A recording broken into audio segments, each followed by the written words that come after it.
bien voilà, je m'appelle Christian Talchaler et je suis depuis un demi-siècle médecin. Mais j'ai découvert très vite que la médecine que j'avais apprise à la faculté de médecine a des côtés magnifiques, mais qu'elle était limitée dans beaucoup de domaines. Alors je me suis intéressé ensuite à toutes les médecines dites douces, l'acupuncture, l'homéopathie, la médecine des Aztèques, des Incas, enfin toutes ces médecines anciennes. Et puis dans ce parcours, j'ai découvert après quelques années de pratique de toutes ces médecines qu'il manquait encore quelque chose. Et ce qui manquait pour moi, c'était l'éducation de santé. Et l'éducation de santé, c'est de donner aux gens des outils pour qu'ils deviennent des artisans de leur bien-être, pas qu'ils soient des consommateurs de thérapie. Voilà l'idée générale. J'appelle ça la médecine holistique et un peu le chamanisme. La médecine holistique, le concept, c'est de s'ouvrir à ce qu'est vraiment un être humain. Or, nous ne sommes pas que des êtres de matière, et ça c'est ce que disent toutes les philosophies et sagesses anciennes, et tous les physiciens de la physique moderne, c'est qu'au départ nous sommes des êtres de lumière, et que ce corps de lumière que nous avons a ralenti sa vibration pour créer des pensées, c'est le corps mental. Le corps mental ralentit sa vibration, crée le corps émotionnel, l'ensemble de nos émotions.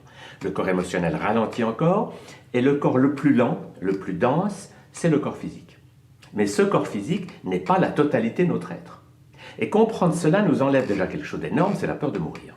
Parce que qui meurt? Le corps physique, oui, un jour nous le rendons à la mer terrestre, mais le corps émotionnel, le corps mental, le corps spirituel ne peuvent pas mourir, ce sont des corps vibratoires. Pas plus que TF1 disparaît si je casse le poste de télévision. C'est un peu la même idée. Alors, cette vision de la médecine holistique, c'est celle des médecines les plus anciennes du monde, et c'est aussi le futur. Parce qu'une médecine qui ne s'occupe que du corps physique est forcément limitée. Elle peut faire des choses très bien, sauver des vies, mais il y a beaucoup de maladies, notamment les maladies chroniques, où il faut s'occuper d'autre chose que juste donner des médicaments aux gens. Et dans cette dynamique, dans la médecine holistique, ce qui me plaît, c'est qu'on s'occupe de soigner, certes, mais on s'occupe aussi d'éduquer. C'est-à-dire que le but, c'est qu'on va donner aux gens des outils pour qu'ils puissent prendre en charge leur santé sur le plan physique, émotionnel, mental et spirituel. C'est ça le concept général. Et ça, c'est passionnant, parce que dans cette dynamique, on va voir comme on est avec un enfant. Quand on a un enfant, on ne veut pas qu'il ait 3 ans toute sa vie. On a du plaisir à le voir grandir, à devenir de plus en plus indépendant. Et le mot-clé pour moi, c'est l'indépendance. C'est de donner aux gens des outils pour devenir indépendants, c'est-à-dire gérer eux-mêmes leur santé, et pas être tout le temps en train de chercher l'aide à l'extérieur. Parce que la grande illusion de notre époque matérialiste moderne, c'est la croyance que la guérison va venir du dehors. Qu'un vaccin, un médicament ou un thérapeute merveilleux va me guérir. Ben, c'est tout faux. La réalité est tout autre. C'est toujours le corps qui se guérit lui-même. Parce que notre corps a des ressources et des capacités d'auto-guérison fantastiques. Et ça, c'est extraordinaire de voir que nous avons reçu de la vie un corps absolument merveilleux. Regardez, quand on se coupe, la cicatrisation, on n'a pas besoin d'appeler le médecin, ça se fait tout seul. En quelques instants, des milliers de réactions chimiques se font, la coagulation se fait, la cicatrice se refait. Bon, le corps a cette capacité. Alors vous allez dire, mais pourquoi on est malade? Eh bien, on est malade pour une raison simple, c'est qu'on bloque les processus d'auto-guérison du corps. Donc le concept simple de la médecine holistique, ça va être de montrer aux gens une façon de vivre qui va leur permettre de faire l'expérience des extraordinaires capacités d'autorégénération de leur corps. Donc, on peut utiliser des thérapies, donner à quelqu'un qui souffre un médicament, ça a du sens. Mais le mettre sous médicament à vie, c'est absolument aberrant. Quelqu'un qui a de l'hypertension, lui donne un médicament pour toute sa vie, c'est l'empoisonner. Alors qu'on peut très bien lui apprendre à se relaxer, à se détendre, à manger autrement, et à ce moment-là, le corps va pouvoir faire son travail. C'est ça l'idée générale. Mais ce qui me donne beaucoup d'enthousiasme depuis 50 ans, c'est que j'ai vu beaucoup de gens malades, et ils me disent, est-ce que vous pouvez me guérir, docteur Chaler? Moi, j'aurais toujours dit, moi, c'est pas moi qui peux vous guérir, mais je peux vous dire comment les gens qui guérissent font. Parce que moi, je me suis passionné, pas par les gens qui sont malades qu'ils restent, mais je suis allé interviewer dans le monde entier ceux qui se sont guéris de maladies pas possibles. Par exemple, au début du sida, je suis allé me promener ma caméra et mon micro chez les gens qui s'étaient guéris. Et à l'époque, on disait, mais personne ne guérit, tout le monde meurt. Et moi, j'interviewais ces gens. Il n'y a pas de maladie inguérissable. Ça, c'est un concept totalement faux. Il y a toujours des gens qui se guérissent, quel que soit le nom de la maladie. Ce que le docteur Bernie Siegel avait appelé les patients exceptionnels. C'est une jolie histoire. C'était un médecin, il opérait des gens pour des cancers, puis il a vu qu'il y en a qui mouraient et d'autres qui ne mouraient pas. Alors, il en est arrivé à ce langage, à dire à ses patients, écoutez, avec le cancer que vous avez, il y a 80% des gens qui vont mourir dans les 5 ans. Mais il y a 20% ou 15% qui sont les patients exceptionnels qui vont guérir. Dans quel groupe voulez-vous être? Donc, il leur donnait le choix. Et l'idée, c'est ça, c'est que tant qu'on est vivant, on a toujours le choix d'aller dans le sens de la guérison. Et le sens de la guérison, ça va être de respecter les lois naturelles de la vie. Et ces lois sont simples. Ça doit avoir une alimentation qui donne à notre corps ce dont il a besoin pour fonctionner. Parce que c'est évident qu'avec les aliments industriels d'aujourd'hui et l'abus de viande et de produits animaux, le corps humain il est tellement agressé toute la journée qu'il n'a pas le temps de faire le ménage. C'est un peu, je donne l'image, si vous avez une femme de ménage, mais qu'elle doit préparer le petit déjeuner, leur repas de midi, leur repas du soir, faire la vaisselle, eh ben, elle n'a pas le temps de faire l'appartement. Et la poussière reste. Si on change l'alimentation, on l'allège, ou même qu'on jeûne, automatiquement, le corps a plus d'énergie pour se guérir. C'est pour ça, soit dit en passant, que le jeûne devrait être la première des thérapies quand quelqu'un est malade. C'est ce que font tous les animaux sauvages. Un animal sauvage, s'il est malade, il jeûne et il se répare. Le jeûne est un moyen de permettre à ce que 50% de l'énergie qu'on utilise d'habitude pour manger, pour digérer les aliments, eh ben, elle va être utilisée pour se régénérer. Ça, c'est le concept de changer son mode de vie alimentaire. Parce que comme le disait Hippocrate il y a 2500 ans, il disait que l'aliment soit ton médicament. Les choses n'ont pas changé. L'aliment va nous guérir s'il contient des forces vitales. Mais s'il est complètement dénaturé, pollué, plein de chimie, on ne peut pas s'en sortir. Donc ça, c'est le côté alimentaire. Mais il y a des gens qui mangent très bien, ils font attention, etc. Mais ça ne suffit pas. Parce qu'il faut aussi faire bouger son corps. L'exercice physique, c'est fondamental. L'exercice agréable. Mais il faut que le corps bouge. Si on reste assis toute la journée, on ne peut pas avoir l'énergie qui circule bien. Ensuite, ça, c'est le niveau physique. Il y a bien sûr toutes sortes d'autres choses. Il y a toutes les méthodes énergétiques, il y a prendre des compléments alimentaires, faire de la phytothérapie, de l'homéopathie, tout ça a sa valeur. Mais toute cette démarche qui concerne le corps physique ne va pouvoir donner des résultats que si on s'occupe aussi du corps émotionnel. Parce que c'est le drame de beaucoup de gens, ils font beaucoup de choses sur le plan physique, mais le corps émotionnel, ils ne touchent pas. Donc ils ont plein d'émotions qui restent bloquées à l'intérieur, et ces émotions bloquées à l'intérieur nous rendent malades. Notre modèle d'éducation émotionnelle, c'est d'apprendre aux gens à redevenir un enfant de 3 ans. Parce qu'un enfant de 3 ans, il n'a pas appris le contrôle. Comme il n'a pas un intellect qui lui dit « il ne faut pas faire ci, pas faire ça », quand il a une émotion, il la vit, il crie, il pleure, il hurle, mais elle sort. Et comme elle sort, il a de l'énergie, il se porte bien, et il est beaucoup moins dans le stress que les adultes. Donc l'idée de base, au niveau du corps émotionnel, c'est de donner aux gens des outils simples pour qu'ils reprennent. Alors en société, il faut se tenir bien, on est d'accord, mais quand on est seul chez soi, on peut libérer son corps de toutes ces armures énergétique qu'on a apprise à bloquer par l'éducation, par l'école, et faire comme on faisait à la récré quand on était petit. On crie un bon moment, on court, et on libère les émotions. C'est en gros ce qu'on appelle nous la gestion des émotions, l'éducation émotionnelle, et c'est fondamental. Parce que s'occuper du corps physique, mais en bloquant les émotions, ne fonctionne pas. Il faut qu'il y ait cette libération émotionnelle. Et puis la bonne nouvelle, c'est que dès qu'on libère nos émotions à travers le corps, eh bien automatiquement notre cerveau gauche va se calmer, l'intellect va arrêter de tourner en rond avec des problèmes, il se calme, le cerveau droit s'ouvre, et quand le cerveau droit s'ouvre, on entre dans le monde des chamans. Les chamans, c'est simplement des gens qui ont appris à ouvrir leur cerveau droit pour pouvoir se relier au spirituel. Parce que le spirituel ne parle pas par l'intellect. C'est pour ça, soit dit en passant, que comme le côté intellectuel c'est plus masculin, c'est les hommes qui font des guerres. Les femmes qui ont un cerveau droit plus ouvert, qui sont plus ouvertes au côté spirituel, elles sont plus intéressées par la paix, l'amour et la famille. Donc elles ont une ouverture spirituelle plus grande. Et en général, ce n'est pas les femmes qui font les guerres, si vous regardez bien. C'est passionnant de voir ça. C'est pour ça qu'on est dans une époque où il faut que les valeurs féminines reprennent leur place. Parce qu'on a trop subi le règne des machos, des guerriers, des gens qui veulent tout dominer, dominer la planète, dominer le monde, et qui polluent à n'en plus finir. Il faut maintenant qu'on reprenne des valeurs féminines, d'ouverture au divin. Et le propre des chamans, c'est qu'ils n'enseignent pas une spiritualité intellectuelle avec des croyances. Parce qu'avec des croyances intellectuelles, on a tué des millions de gens. Moi, je crois en Dieu, toi, tu crois en Allah, ça suffit pour qu'on se dispute. Alors que la vraie spiritualité, celle des chamans, c'est de dire, lâchez vos émotions, dansons un moment, et ensuite, le chaman va dire, je prends mon tambour, parce que le son du tambour harmonise les hémisphères cérébraux, et vous allez vous-même voyager dans les mondes non matériels. Et chaque être humain qui a un cerveau peut faire ça. Il peut apprendre à se relier aux énergies subtiles. Il peut entrer dans le monde des êtres de la nature, voir des fées et des lutins, rencontrer des guides spirituels, rencontrer ses parents qui sont morts il y a 30 ans. Ça ouvre le monde de ce qu'on peut aller au-delà du matérialisme et de l'intellect. Et ça, c'est le monde des chamans. Et dans la médecine holistique, comme on va s'occuper du physique, de l'émotionnel, du mental et du spirituel, on va avoir une vision large. C'est-à-dire qu'on va vraiment voir la totalité de ce que nous sommes comme êtres humains. On va arrêter d'être divisés en petits morceaux. Parce qu'un des drames de notre société, c'est la spécialisation. C'est que celui qui s'occupe de votre tube gastrique, gastro-duodénal, n'est-ce pas, le gastro-entérologue, il ne s'occupe pas de vos articulations. Il est spécialisé. Mais ça n'a pas de sens. Il faut s'occuper de la totalité de l'être humain. Et ça, c'est à la fois les médecines anciennes, mais c'est aussi les médecines du futur. D'accord. Quand je vois des gens, que ce soit individuellement ou en groupe dans nos stages, En général, je ne commence pas par le secteur physique. Parce que les gens ont déjà beaucoup de connaissances, il y a déjà des gens qui ont fait beaucoup de travail sur l'alimentation, font de l'exercice. Je commence en général par le corps émotionnel, parce que c'est là que je vois le plus de blocage. La plupart des Occidentaux sont complètement verrouillés. Et l'exercice que je leur fais faire, quelque chose assez impressionnant, c'est que je leur dis, mettez-vous là, vous avez 3 ans, et vous êtes en colère, qu'est-ce que vous faites? Vous ne savez pas encore parler. Eh bien, il y a très peu d'Occidentaux qui savent faire ce qu'un enfant de 3 ans fait. Un enfant en colère va faire « Ah !» Il va bouger, il va crier, il va avoir de l'intensité. La plupart des Occidentaux, ils vont faire ils vont avoir une toute petite colère. Ils ne peuvent plus la vivre. Pareil pour une autre émotion, pour la peur, ils vont faire « Ah !» Mais elle ne sort plus. Alors qu'un enfant, « Ah !» il crie quand il a peur.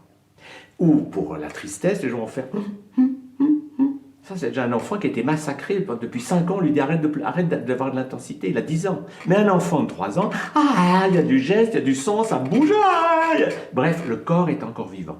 Donc moi, je commence en général mon travail par le fait de redonner aux gens accès à une vie du corps qui permet que les émotions circulent.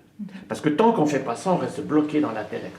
Et par rapport à ça, est-ce que c'est quand tu sens une émotion particulière refoulé par cette personne? Alors, la plupart du temps, oui, moi j'ai développé ma sensibilité, je sens, ça c'est le propre des chamans, c'est qu'on a des perceptions de ce qui se passe chez les gens.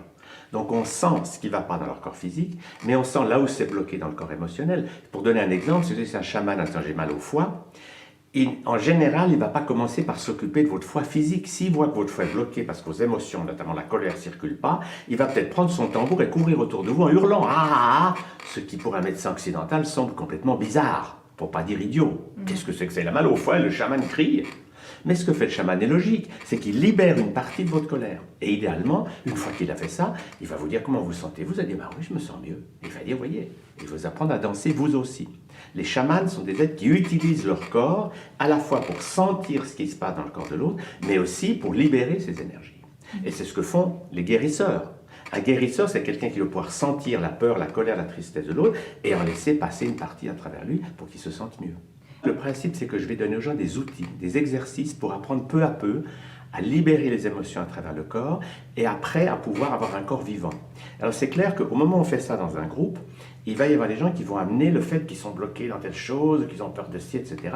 Et là, moi je les invite à venir au centre pour qu'ils puissent faire ça.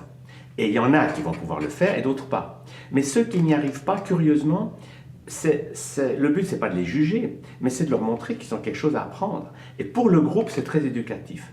Parce que quand vous voyez quelqu'un qui n'arrive pas à faire quelque chose, ça vous donne envie de le faire. Donc c'est dynamisant pour tout le monde. Et on voit ça quand on fait des stages de plusieurs jours, c'est que le premier jour, la plupart des gens n'arrivent pas à vivre avec leur corps, mais après 3 jours, ils ont acquis une liberté fantastique, ils savent danser, pleurer, rire, et c'est ça qui crée une ambiance fraternelle. Mais c'est sûr qu'il y a des moments difficiles. Quand on confronte quelqu'un à quelque chose, il peut avoir envie de s'en aller, de fuir, ou de dire « mais je ne pourrais jamais le faire », parce que l'intellect le bloque. Et oui, et c'est vrai que moi, ça a suscité une question. En fait. Oui. Je me suis dit, et si pour une raison, on a besoin de rester bloqué un certain temps? Oui, alors justement, dans notre travail, on ne va jamais obliger quelqu'un. On va lui proposer mais s'il dit « je ne peux pas », on va dire « ok ». Et on va laisser passer un peu de temps, mais on voit que ça va très vite. Des gens qui le premier jour n'arrivent à rien faire, quand ils voient d'autres faire et qu'il y a une bonne ambiance, et le 2e jour, le 3e jour, ils commencent à se libérer. Parce que le point fondamental, c'est que tout être humain vivant sur Terre a besoin de pouvoir laisser couler ses émotions. Alors c'est l'autre réflexion après, au fil du stage, au fil des jours, parce que voilà, j'ai eu cette première impression où je me suis dit, comment ça a réveillé des choses chez moi. Je me suis dit, j'aurais pas aimé être à la place de cette personne, par exemple. Oui. Ça a été un peu violent. Oui. Et puis finalement, en étant observatrice, en regardant comment les choses évoluaient, je me suis dit, en fait, cette personne, elle demande à ce qu'on la bouscule. Ben oui. Et quelque part, voilà, il y a vraiment un peu une zone... C'est important, il y a un dosage. C'est qu'il ne faut pas obliger les gens de manière dure, il faut leur proposer, et puis s'ils n'y arrivent pas, on ne les oblige pas. Je vous donne un exemple, on a une femme qui était venue à un stage il y a 30 ans, et tous les exercices émotionnels, elle n'en a fait aucun. Puis à la fin du stage, elle vient me dire, vous savez, je suis juge pour enfants à Marseille, et moi j'apprends aux jeunes délinquants à se tenir. Alors, votre libération émotionnelle, je trouve ça parfaitement ridicule. Là, j'ai dit, mon message n'a pas passé. Elle me dit, oui, ce que vous dites sur l'alimentation, c'est intéressant, mais c'est cette histoire de... L'année d'après, à ma grande surprise, elle m'appelle pour s'inscrire au stage d'été. Je dis, vous, j'étais sûr que j'allais la revoir. Elle me dit, je dois vous dire ce qui m'est arrivé. D'avoir vu des gens faire ces exercices et libérer les émotions, fait que mon regard a tellement changé sur la violence que je suis devenue la spécialiste des cas violents à la prison des Baumettes à Marseille. Quand il y a un détenu qui est à cran, les geôliers l'enferment vite et viennent le chercher. Qu'est-ce que je fais? Je regarde par l'œilleton, je vois ce détenu qui est plein de colère, je me dis, oh là là, il ne sait pas lâcher sa colère, ben, je vais le faire pour lui. Je vais dans une pièce à côté et je fais l'exercice du tigre, qui est un de nos exercices pour lâcher la violence. Je fais pour lâcher sa colère. Puis je me fais ouvrir la porte. Et elle me dit, quand j'ouvre la porte, le détenu est calme. Elle me racontait ça, elle me dit, et quand je dis au détenu, il y a 5 minutes, vous étiez en colère? Oui, c'est vrai, et maintenant? Je suis calme. Vous savez pourquoi? Elle disait, quand je leur disais, parce que j'ai lâché les émotions, vous ne savez pas lâcher. Elle me dit, ils avaient les yeux comme des soucoupes. Quoi? Vous avez fait ça? Oui. Et alors, elle finissait en disant, est-ce que vous avez envie d'apprendre à le faire? Et du coup, elle s'est mise à enseigner le tigre aux détenus. Et ça a eu tellement de succès, parce qu'évidemment, ils se sont donné le mot, que quand elle arrivait, j'aurais voulu pouvoir filmer ça, quand elle arrivait dans la prison des Baumettes, tous les détenus derrière leur grille sur 2 ou 3 étages faisaient « Ah! Ah !» Elle avait droit à une standing ovation. C'était devenu une vedette. Et le nombre de rixes dans la prison des Baumettes est tombé à 0. Parce que la clé est simple. Si j'ai de la colère et que je la garde, je vais bloquer mon système immunitaire. Et qu'après un certain nombre de temps, je vais tomber malade. Et le monument qu'on a fait à ceux qui gardent les émotions bloquées, c'est les hôpitaux. Parce que la maladie est souvent la suite de blocage émotionnel. Puis ceux qui sortent leurs émotions en tapant sur les gens, ils les mettent dans des prisons. Alors que l'idée, c'est que si j'ai de la colère et je me mets à la danser ou à faire un exercice, je libère mon émotion sans faire de mal à quelqu'un. Et ça, c'est la solution vraiment à tous les problèmes de violence. Parce que la violence extériorisée dans notre société, c'est un problème majeur. Qu'est-ce qu'il y a comme violence? Mais garder la violence dedans n'est pas une solution non plus. Alors que si je peux danser ma violence, c'est ce que j'appelle moi les guerres du futur. C'est que les gens vont se taper dessus et ils danseront. Et c'est ce qu'ils font maintenant dans les grandes entreprises de Silicon Valley. Si vous allez chez Apple, Microsoft ou Google, ils ont compris que la colère, c'est pas bon. Alors quand il y a un conflit entre 2 collaborateurs, par exemple, je t'avais demandé un rapport, pourquoi tu ne me l'as pas fait? Au lieu de se disputer, ils vont dans une pièce et ils miment un combat. Ils se mettent l'un en face de l'autre, à distance, pas aller trop près, et ils font comme s'ils se tapaient dessus. Ils poussent des cris, ça s'appelle le charabia. Et quand on a fait ça 30 secondes, on éclate de rire, et là on peut se parler. On peut dire, tu sais, quand tu ne m'as pas fait le rapport, etc. Parce que parler de sa colère, quand on l'a lâché, ça va. Mais parler de la colère avec de la colère, c'est le début des conflits.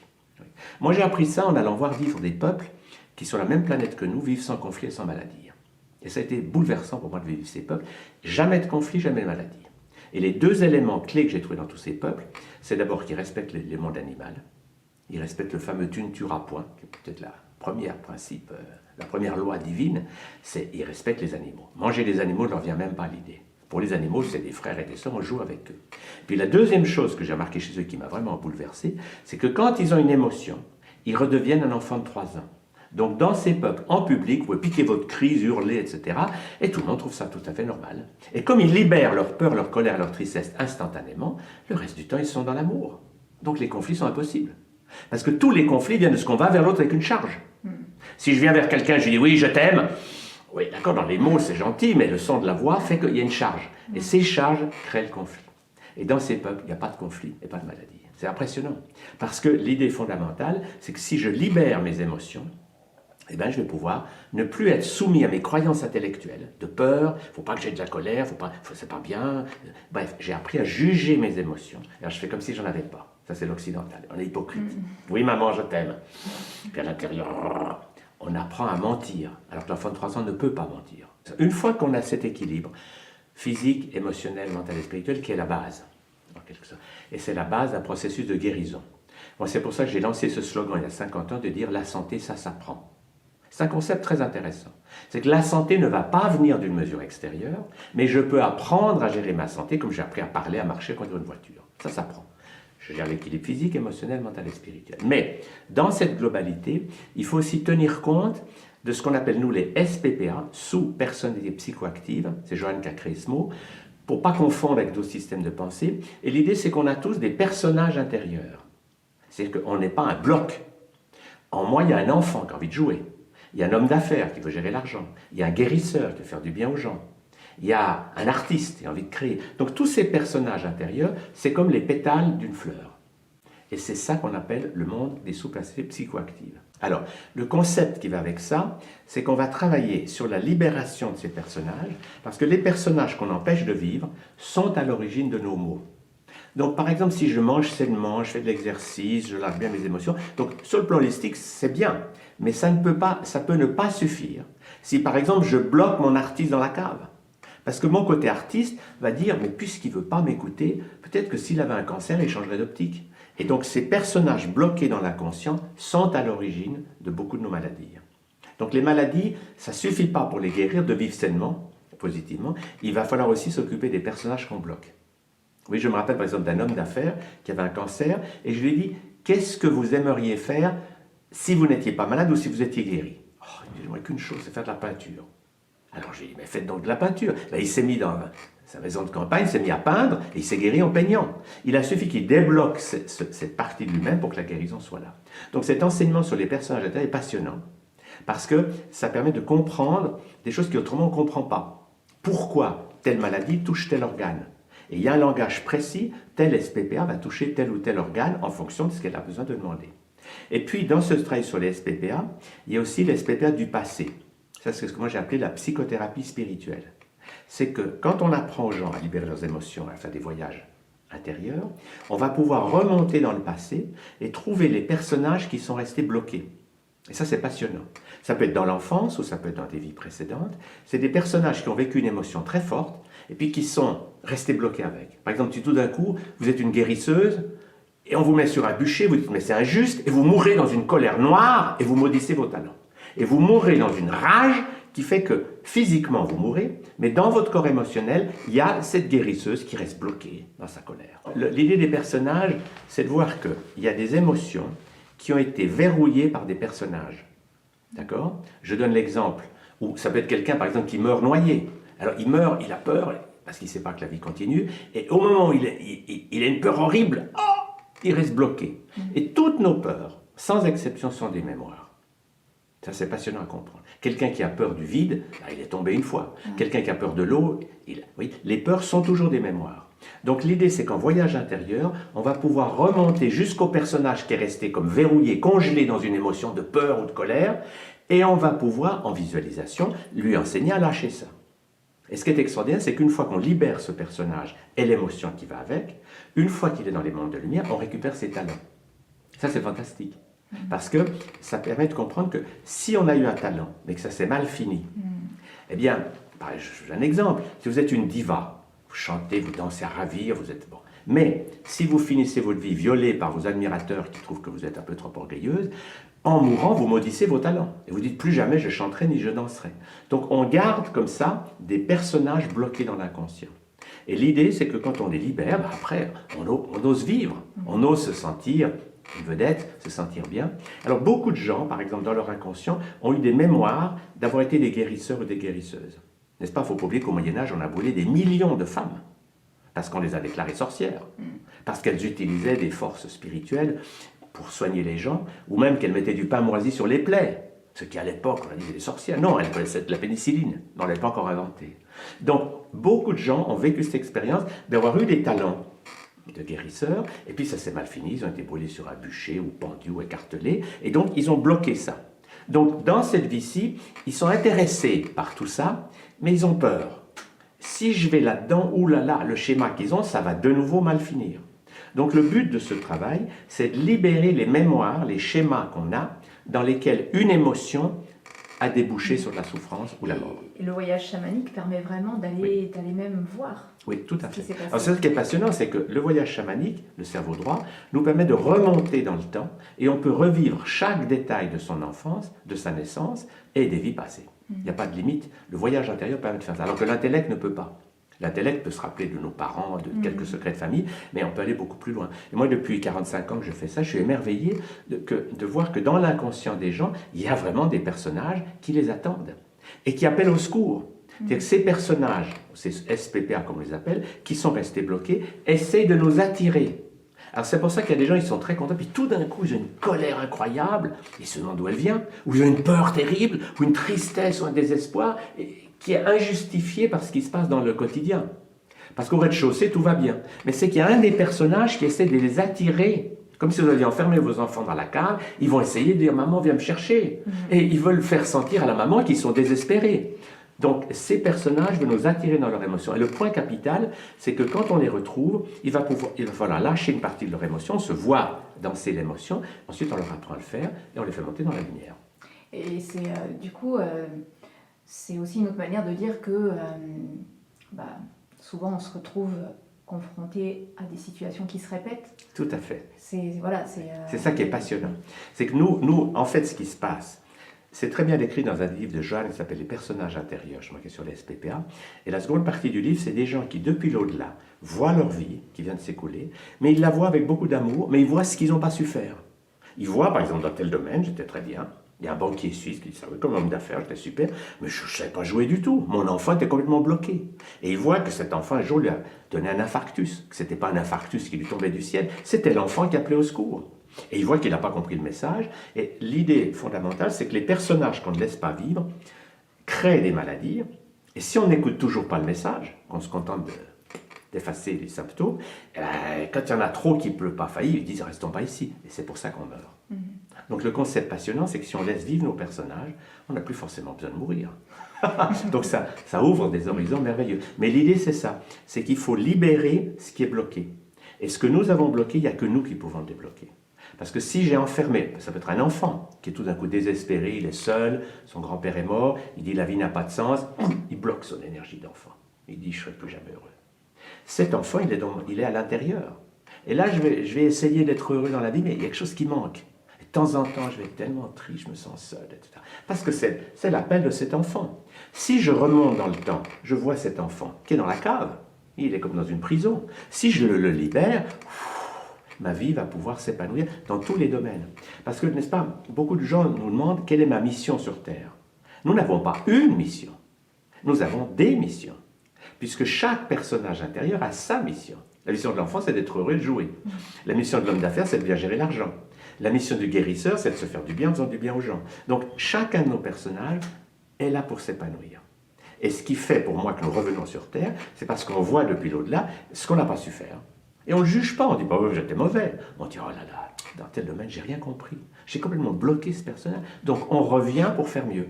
C'est ça le concept. D'accord. Et du coup, est-ce que tu peux expliquer un peu plus en détail le voyage chamanique? Parce que ça peut faire peur. Moi, personnellement, ça me fait un peu peur. Oui. Alors, le voyage chamanique, c'est un mot. Parce qu'on peut parler d'hypnose, de sophrologie, de rêve éveillé. Il y a des mots différents. Mais le concept est simple. Tant que je suis dans l'intellect, je pense et je parle. Et mes émotions, souvent, je les contrôle. Parce que l'intellect, c'est un immobilisateur. Il ne veut pas que ça bouge. Il veut que je reste assis sur ma chaise en souffrant comme mes parents m'ont dit. C'est comme ça, c'est la vie, je souffre. Bon. Dès que je libère mes émotions, vous avez compris le principe, je fais bouger mon corps, naturellement, mon intellect se calme et j'entre dans un état de relaxation, ce qu'on appelle les ondes alpha. Je suis détendu. Et puis si je me relaxe toujours plus, j'entre dans des rythmes plus lents du cerveau, les rythmes theta et delta, qui sont la capacité du cerveau droit de s'ouvrir à d'autres mondes. Et tout le monde l'a déjà vécu. Il y a des moments où vous êtes par exemple tellement bien dans votre hamac en vacances, vous dites il s'est passé une demi-heure ou une heure. Vous avez perdu le sens du temps, donc vous êtes sorti du temps. Et on peut aussi sortir de l'espace. Quand vous vous dites, est-ce que ma fille qui est en Amérique va bien? En fait, avec votre conscience, vous y allez, vous revenez. Parce que la pensée voyage à une vitesse folle, plus vite que la lumière. Donc vous avez fait un voyage chamanique. Vous ne l'avez pas appelé comme ça, mais et puis tout d'un coup vous dites, oh là là, ma fille, ça va très bien. Vous prenez votre téléphone, alors ma chérie, oh ça tombe bien que tu m'appelles. Donc nous faisons tous déjà des voyages chamaniques avec notre conscience, hors du temps et hors de l'espace. Mais quand on apprend à le gérer, ben on peut faire ça mieux. Parce qu'on sort de l'éducation qui nous a dit « mais non, c'est que l'imagination, ça n'existe pas, etc. » Parce que l'enfant, entre 5 et 12 ans, il voyage encore très facilement. L'enfant, il imagine facilement. Si on lui dit « il y a un loup derrière la porte », il ne dit pas « mais non, il n'y a pas de loup », il dit « oh, comment il est ?» Il joue tout de suite, parce qu'il est encore dans la capacité de passer d'un monde à l'autre. Mais à partir de 12-13 ans, en général, le cerveau droit est complètement bloqué, et on n'imagine plus rien, on est là, on rêve plus. On a figé la vie dans l'intellect. Et le propre des chamans, c'est d'ouvrir ce cerveau droit pour nous permettre d'avoir une conscience qui ouvre ses ailes. Et quand on ouvre ses ailes, ben on quitte le monde de la basse-cour. Parce que le monde de la basse-cour, c'est le monde de la souffrance. C'est la lutte, la compétition. Il faut que j'ai mes petits grains de maïs, je pique ceux du voisin, et tout ce qui compte, c'est ici. Mais il me manque quelque chose. C'est que mes ailes ne servent à rien. Et c'est le drame de beaucoup de gens, c'est qu'ils vivent une vie ratatinée, trop petite, étriquée. Dès qu'on apprend à libérer ses émotions, à ouvrir son cerveau droit, on fait des expériences mystiques. Et à ce moment, la spiritualité n'est plus une question de croyance religieuse, etc. C'est des expériences directes d'autre chose.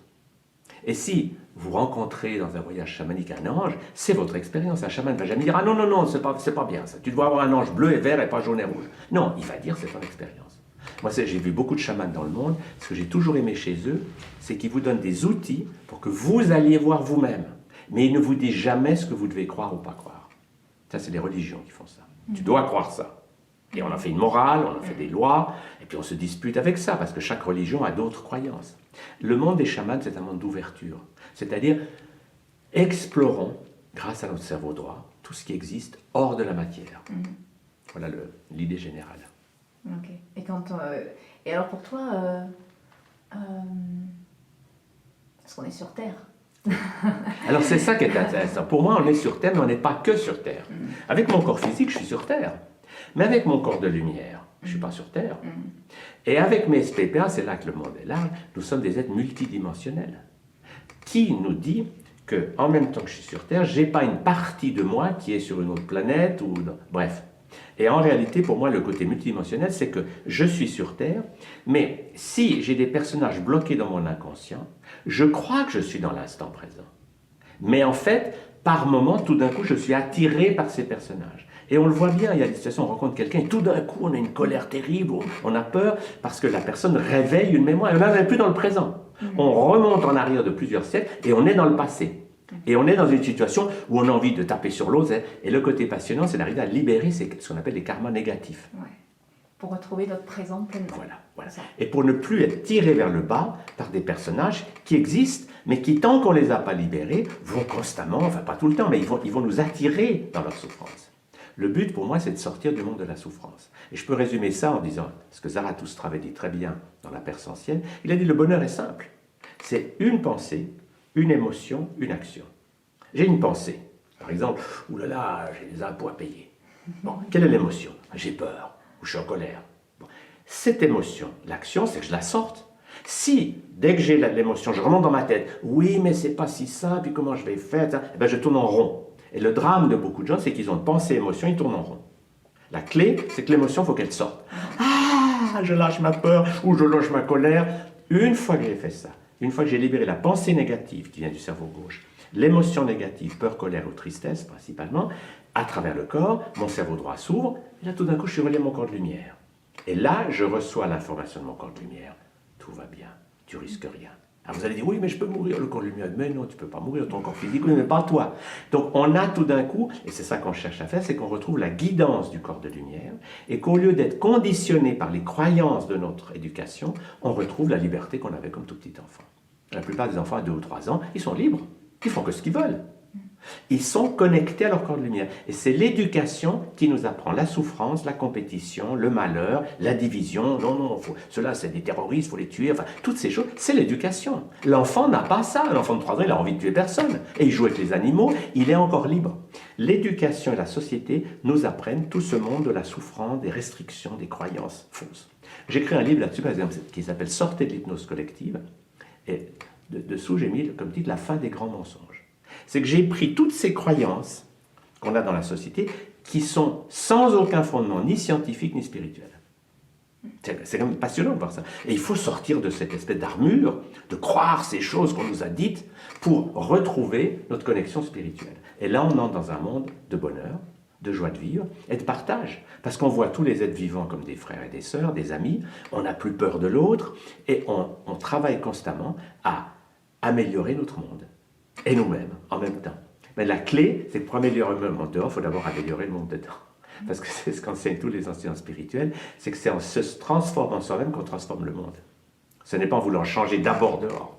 Et du coup, j'ai envie de te demander, qu'est-ce que tu en penses, toi, du libre arbitre? Oui, moi je vois les choses comme ça. C'est que quand nous sommes reliés à notre corps de lumière, nous sommes guidés par cette incroyable sagesse qui est de constamment être heureux et puis faire en sorte que les autres le soient aussi. L'idée, pour que je sois heureux, il faut que je piétine les autres, ça c'est des idées intellectuelles.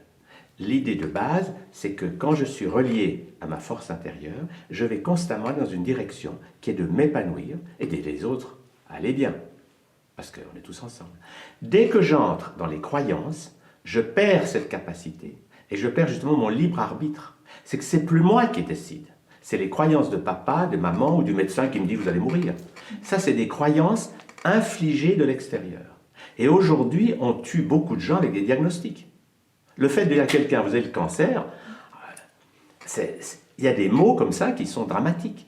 Donc l'idée fondamentale, c'est d'arrêter d'apporter des informations de l'extérieur, des croyances, qui privent les gens de leur libre arbitre et qui les rendent dépendants de quelqu'un. Ah, il m'a dit qu'il faut faire ça, alors je le fais.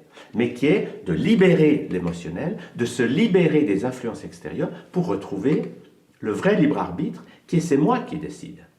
Et au moment où je suis dans cette énergie-là, c'est vrai que les choix que je vais faire vont être dans l'instant. Je ne vais plus être projeté que mon intellect, oui, il faut que je décide maintenant si dans 3 semaines j'ai besoin d'un parapluie. Je vais dire juste maintenant, j'en ai pas besoin, j'en ai un, mais je saurai si j'en ai besoin à l'instant même. Bref, donc on entre dans ce qu'on appelle le bonheur de l'instant présent, qui est de ne plus vivre dans le passé et dans le futur, mais qui est de vivre instant par instant. Et le bonheur ne se trouve que là. On ne peut pas être heureux demain ou hier.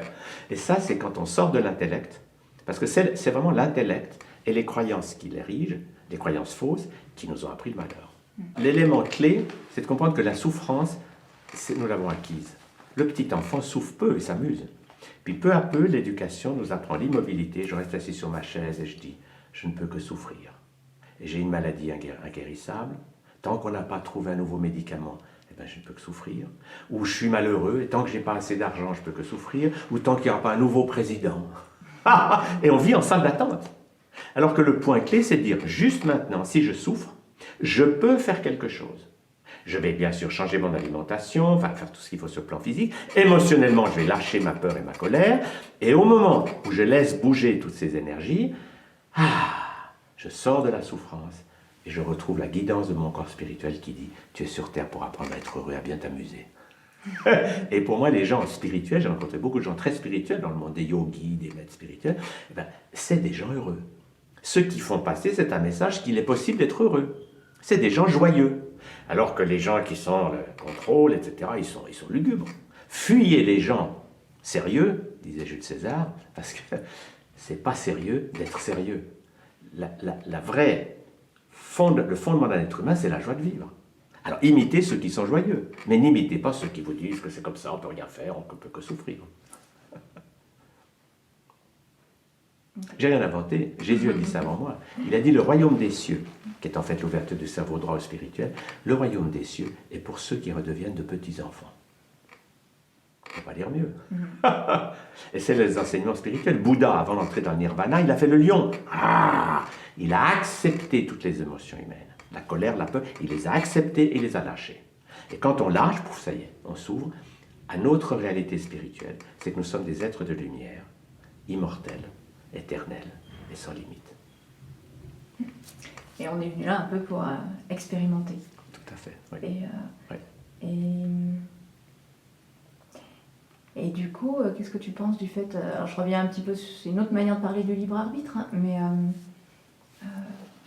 en quelque sorte, les événements, l'extérieur, t'as aucune maîtrise, on n'a aucune maîtrise dessus. Alors, on tombe dessus. Oui, ce qui est intéressant pour moi, c'est ceci, c'est qu'on a toujours deux façons. On peut prendre les événements extérieurs et se sentir victime. C'est ce que beaucoup de gens font. Je suis tombé malade. Ou on m'a volé. Bref, ça c'est la vision victime. Et notre société est pleine de victimes qui se plaignent toute la journée. Ou on peut dire, si quelque chose m'arrive, qu'est-ce que ça a à m'apprendre? Donc on va prendre, par exemple, la maladie, non pas comme une catastrophe, mais comme l'occasion d'apprendre à gérer ma santé. Moi, c'est ce que je vois depuis 50 ans, c'est des gens, quand ils comprennent que la maladie, c'est une occasion d'apprendre à changer leurs habitudes, parce que comme disait Hippocrate, c'est toutes nos habitudes qui nous rendent malades. Donc si on change les habitudes, on va guérir. Si on arrête de s'empoisonner par des aliments industriels, etc., si on libère nos émotions, si on avance dans cette direction, on va découvrir que le corps va se guérir. Donc toute situation, je peux la vivre soit en victime, soit en disant quelle leçon je vais apprendre à travers ça. Et beaucoup de gens, ce qu'on remarque, c'est que c'est très intéressant, ils le font pour leur passé. Beaucoup de gens vous disent, oui, j'ai une faillite, mais qu'est-ce que ça m'a apporté? Parce qu'avant, je comprenais. Enfin bref, ils voient où j'étais malade, j'ai appris à me guérir. Donc, ils voient dans le passé la valeur de leur leçon. Mais sur le moment même, souvent, quand la leçon arrive, on a tendance à dire, on ne comprend pas le sens. Mais, au moment où on comprend le sens, la clé, c'est j'arrête de me battre à l'extérieur, je vais travailler sur moi. Si par exemple, je rencontre des gens violents, ils diront « Ah, quelle horreur, c'est affreux ces gens violents », je vais dire « Ils sentent que j'ai un côté guérisseur, donc que moi je peux prendre leur violence et la lâcher pour eux. » À ce moment-là, les gens violents me font très mon côté guérisseur. C'est passionnant de comprendre ça. Donc on ne prend plus l'extérieur comme une catastrophe, mais comme l'occasion d'apprendre. Et au niveau planétaire, c'est pareil. On peut regarder le monde d'aujourd'hui en disant quelle horreur, la pollution, et on reste dans la souffrance des victimes, ou bien on peut dire faisons autre chose. Et qu'est-ce que... Alors, il y a des choses sur lesquelles je ne peux pas agir parce que c'est hors de ma portée, mais il y en a que je peux changer. Je peux arrêter de me polluer avec des aliments industriels, je peux arrêter d'en vouloir à tout le monde, je peux libérer ma colère au lieu de faire la révolution pour tuer ceux qui polluent. Bref, il y a une dynamique personnelle. Et cette dynamique personnelle me permet, parce que je peux toujours changer mon mode de vie. C'est ça la bonne nouvelle.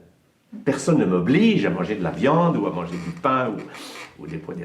Donc il y a des choses que je peux changer. Et si je change ce que je peux changer, ça me met dans une dynamique de joie de vivre. Parce que je crée en moi les changements que je souhaite pour le monde. Comme disait Gandhi, soyez le changement que vous souhaitez pour le monde. Et ça, pour moi, c'est la clé des gens heureux. C'est qu'ils sont tout le temps en train de travailler sur eux pour être de plus en plus dynamiques, joyeux, en bonne santé. Et ils arrêtent de se plaindre ou d'accuser les autres ou d'attendre que les choses aient changé à l'extérieur. Voilà la dynamique du travail sur ça.